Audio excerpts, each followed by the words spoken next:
Pakistan, given that Pakistan's imports nearly 85% of its fuel from Strait of Hormuz, through the Strait of Hormuz, sorry. Uh, what is the impact of current disruption and the blockade of Strait of Hormuz in Pakistan, sir? Obviously, the West Asia conflict has affected almost, I would say, 65% to 70% countries of the world, and so is Pakistan. Both actually India, Pakistan, Japan, South Korea, they are worst affected countries because of this ongoing conflict. And that's why we are so keen to kind of mediate or facilitate the that the war must end and we get to normal. The economic impact on Pakistan is obviously far greater because the kind of pressure on our foreign reserves cannot afford such a kind of expensive import. And as you know, that oil prices, gas prices has really gone up. Pakistani people of Pakistan, especially the middle class, is already feeling the heat, and it's getting difficult, very difficult actually. So, as you mentioned that it is a time that this conflict ends quickly. Pakistan is also actively involved in this mediation effort in this conflict.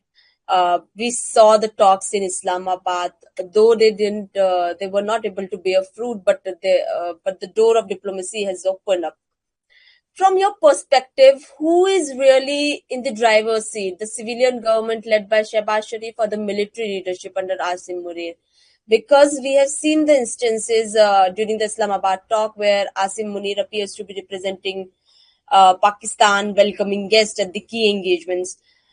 How should this be interpreted? Well, frankly, there is no two opinions about that. That right now Pakistan is led by General Asim Munir. He is the de facto leader of Pakistan, and actually the decision making right now is with Army Chief, the Field Marshal or CDF. Obviously, the titles that now have been given to the Army Chief. So at the moment, and even yesterday, if you see, the President Trump has actually named General Asim Munir as leader of Pakistan, and he has not even bothered to talk about Shehbaz Sharif. So that's very clear. So there is no two opinions that General Asim Munir is a de facto leader of Pakistan at the moment. Sir, at the time when the Pakistan is projecting itself as a neutral host, Saudi Arabia has announced that the deployment of Pakistani military forces, including aircraft, under the 2025 PAK. Do you think this undermines Pakistan neutrality and suggests it is becoming a participant rather than a mediator? Because if tension escalates into the direct Iran-Saudi conflict, would Pakistan defend Saudi Arabia or step back? What is your opinion about it, sir? You see, just looking at history, since 1956, actually, Pakistan has chosen its side. I would say that if you go to 50s and 60s politics, when India was more inclined to become a socialist country under Jawaharlal Nehru, Liaquat Ali Khan opted to become a partner with the United States of America, and at the same time, we opted to become a partner of GCC. So it has a complex, history and complex issues. We can discuss that. But Pakistan, since 1951, I would say, is firmly in the GCC camp and in Western camp. This position has not changed. Actually, it has strengthened with the passage of time. Vietnam War, then Korean War, starting from those wars, then Afghan wars, and now this Iran war, even in Iraq war, Iraq-Iran war, Pakistan was firmly with GCC. And even now, right now, the clear position is that we are with the GCC. No two opinions about that. And Iran, we have good relations with Iranian leadership also. And what we want is that Iran, we use our good offices, our influence on Tehran to actually. I don't think so that Tehran and GCC can be at really good relationship at the moment, but then you can see the problems within GCC is also now very obvious, especially with the UAE and Saudi Arabia. And Iran has prioritized its relationship with Saudi Arabia now. They have, I think, twice the foreign minister of Iran has spoken to the Saudi foreign minister. So it appears that Pakistan is also playing a role, whereas UAE is getting closer to India. Pakistan and Saudi Arabia are now very close, and Pakistan is using its influence actually on Tehran to kind of mend fences with Saudi Arabia. As far as UAE is concerned, I think it's only in the different camp. So, do you think that so now what you have said, does it mean that the relationship between Pakistan and UAE are on decline? Do you see, because there were reports that UAE recalled a loan from Pakistan, and do you see a strain between Pakistan and UAE relation, or as a part of border shift in regional economic dynamics, sir? Uh, well, UAE's foreign policy is now, I think, going through a major shift. The relationship is declining not only with Pakistan but with Saudi Arabia. And as I said earlier, Pakistan is firmly in Saudi Arabia's camp. And as you have, as we are talking now today, the Saudi Arabia has announced a $5 billion aid for Pakistan. Likewise, Qatar is also coming up with more aid for Pakistan. So I think the right now the GCC own politics is going through a big change. We will see in coming weeks and months that how will the finally it shapes. But at the moment, it appears that the Saudi Arabia UAE decline of relationship is certainly affecting Pakistan UAE relationship also.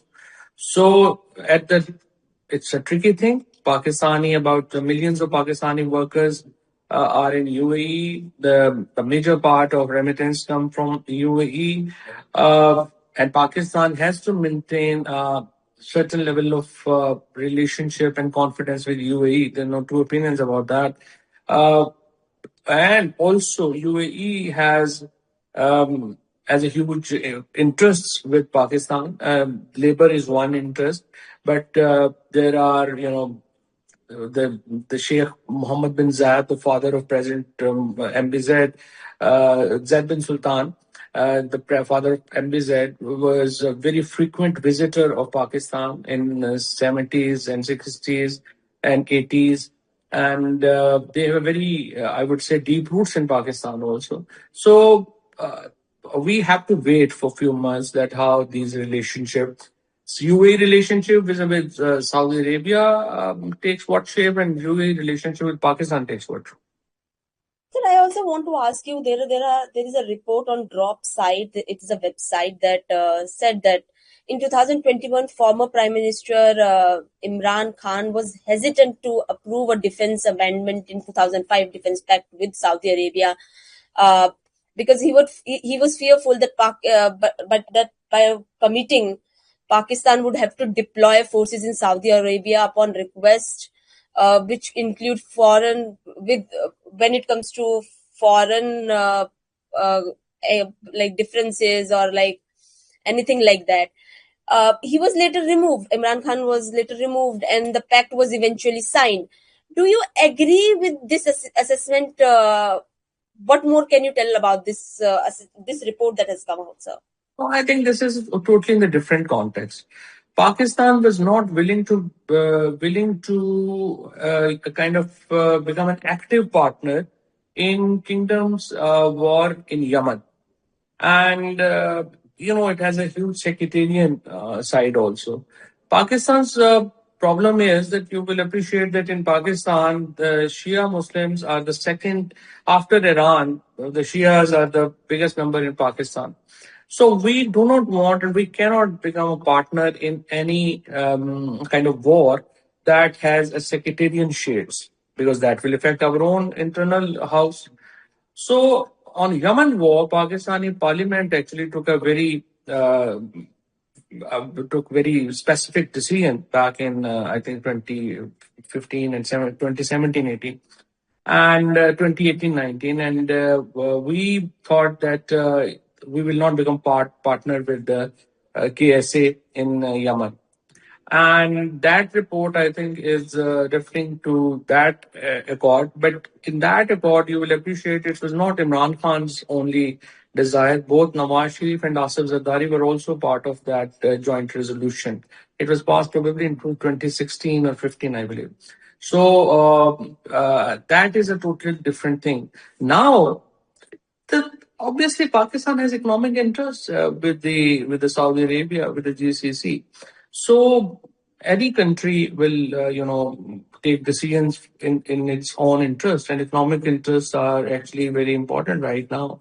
As we earlier discussed, the pressure on Pakistan's foreign reserves, the trade, demands certain decisions, and I think General Asim Munir and his government is taking absolutely right decisions. These are in the interest of Pakistan. So, what when the ceasefire was announced, there was a message posted by Prime Minister Shehbaz Sharif. What it was edited within few seconds, but there was mention that it was drafted. It was a draft message that came from somewhere else. It mentioned that draft message for Pakistan Prime Minister. How do you interpret this? What does it suggest about Pakistan diplomatic autonomy, and how was it taken in the country? Like how are people reacting to it, sir? No, I don't think there's any problem with that.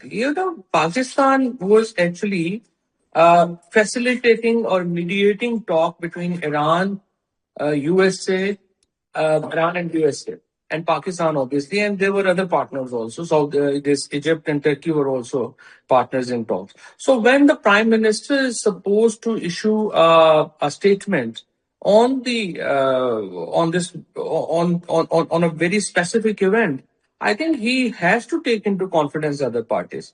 I think the problem is not with the tweet that came up. I think the problem is with the government's explanation of the incident. I think the media team is not very experienced, and they got confused in that how to basically present that mistake to the public. Had they been honest and said that yes, we have to take into confidence all the other parties, and the draft was shared with all the parties, and obviously we could have gone with the draft only once it's approved by everyone.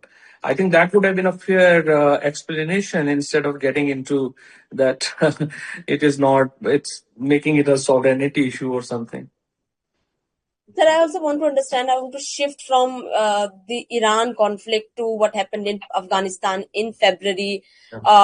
Following the strikes, there was a report of strike on a hospital that was in which 400 people were killed, and intelligence suggested that Pakistani missiles hit was responsible for it. Afghanistan said that. Uh, Pakistan has not publicly offered condolences to this incident. How do you assess this response, both diplomatically and morally, sir?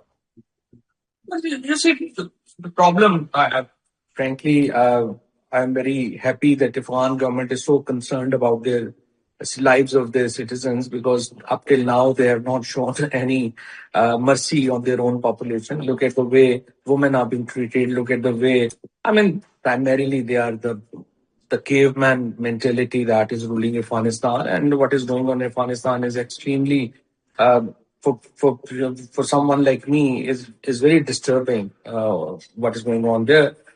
But you see, Pakistan has very little option. 3,000 people have been martyred in Pakistan in last 3 years. So what else you can expect from Pakistan?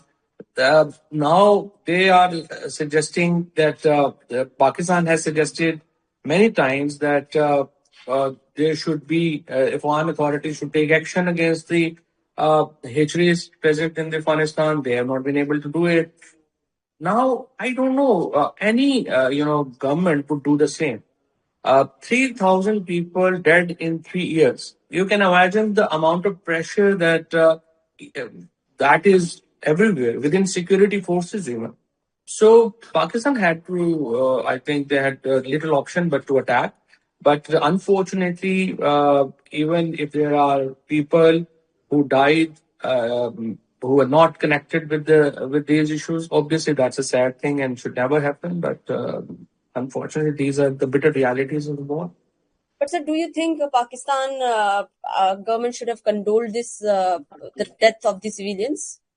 The problem that I see is that in the war reporting, we always have two versions, and there is no independent verification of things. Pakistani government's claim is that they are not civilians, and we have targeted military and the terrorist hatcheries.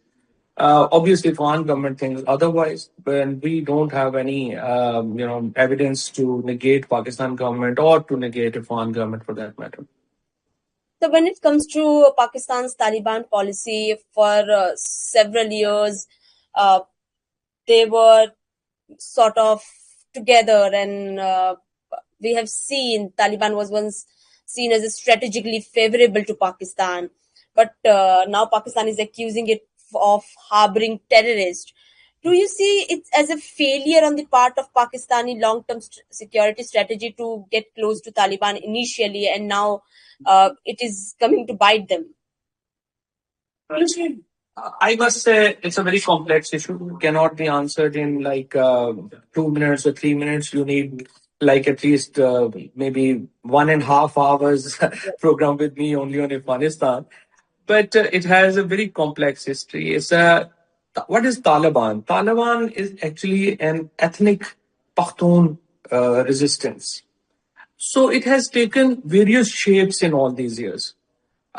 We have supported the Pakhtun rebellion against the communist regimes in Afghanistan. We have supported the Pakhtun resistance against the Soviet invasion.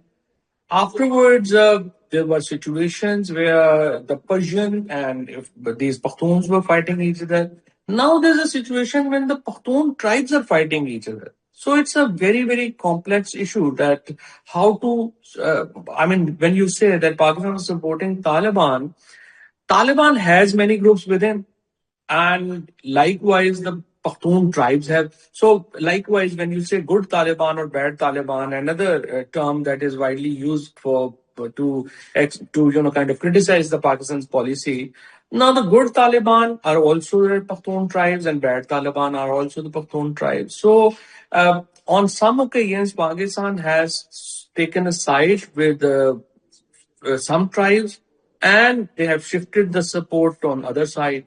And because of the complexity of the issue, it's very difficult to say that Pakistan policy was right at that time or wrong at that time. But I think, for a country like Pakistan, it's very important that we support democracy in Afghanistan, and we support a kind of pluralistic government in Afghanistan where at least women can be included. I mean, look at the way this these tribesmen are dealing with the Afghan population, especially women. So I think ultimately Pakistan must support pluralistic government in Afghanistan. But sir, this is what you are saying right now. When Taliban took over, there was celebration. There was celebration in Yeah. the government in Pakistan. Uh, do you think it was a mistake on the part of the Pakistani government and Pakistani forces to underestimate Taliban, sir? Frankly, again, I would say uh, Pakhtuns. There are the number of Pakhtuns in Pakistan is the biggest in the world. So the Pakhtun ethnicity, the ethnic Pakhtuns support for the other side of Pakhtuns is very natural. So it's not, for example, Imran Khan supported the Taliban resistance in Afghanistan, but Imran Khan has the huge vote in Khyber Pakhtunkhwa. Likewise, the other great support of Taliban comes from Maulana Fazlur Rahman. He also has a huge support in Khyber Pakhtunkhwa. So you can see in the context of Pakhtun ethnicity, there are people who are against, the Taliban, also Pakhtuns, like PTM. They were against, this resurgence of Taliban. But again, again, I would bring this point that primarily this is a Pakhtun ethnic problem, and it has a very complex background. It has a very complex roots, and that needs to be seen not in the context of religious warfare or even in the context of Afghan, framework. It has to be understood in the context of Pakhtun tribalism, Pakhtun wars. Even if you go into the history and look at Ahmad Shah Durrani's, wars with Mughals and their attacks on Delhi, like again the resurgence of Ahmad Shah Abdali, it goes back to that time. And as obviously historically, this Hindustan and Pakistan areas are bearing the brunt of these Pakhtun wars for a very long time now. Sir, I also want to highlight one of your controversial remarks that you made in National Assembly in 2019, that Pulwama attack was a success, quote unquote, and that Pakistan had hit India in their home under the Imran Khan leadership. Now, in the light of Pakistan accusing Afghanistan of exporting terrorism, do you still stand by your remarks, sir? Because they were in very bad light when you made them. You see, if there is one person who support India-Pakistan relationship, it's me. I'm one of the biggest supporter of, that people of Pakistan and people of India are, have to have a people-to-people relationship. And this is unfortunate that a Modi government and the BJP-led Godi media, that obviously they don't like anyone who speaks of normalcy in India-Pakistan relationship, and so is me. So I always face a lot of criticism on social media, also from Indian BJP account. I also get a huge support from India also, nonetheless. And this is also an incident where the Indian Godi media has picked up one line of my speech and has conveniently ignored the second line of my speech, where I was explicitly suggesting that I am referring to Operation Swift Return and not the Pulwama terrorism act. And the congratulations I was offering was for the Operation Swift Retort and not for the Pulwama terrorist act. Obviously, you cannot support terrorism in any form and manifestation. So my last question would be about Imran Khan's situation. I also want to ask you about, it's been 950 days he's in jail. Can you provide some update about his health and current situation? My last meeting with Imran Khan happened last year in September. After that, there's a ban on meetings with Imran Khan. The last meeting happened with Imran Khan was of his lawyers, Salman Safdar, 2 days back. And yes, we spoke with each other, and he told me that the eye of Imran Khan is not really in good shape. He's losing sight from the right eye. He is in jail for like 1,000 years, for 1,000 days, sorry.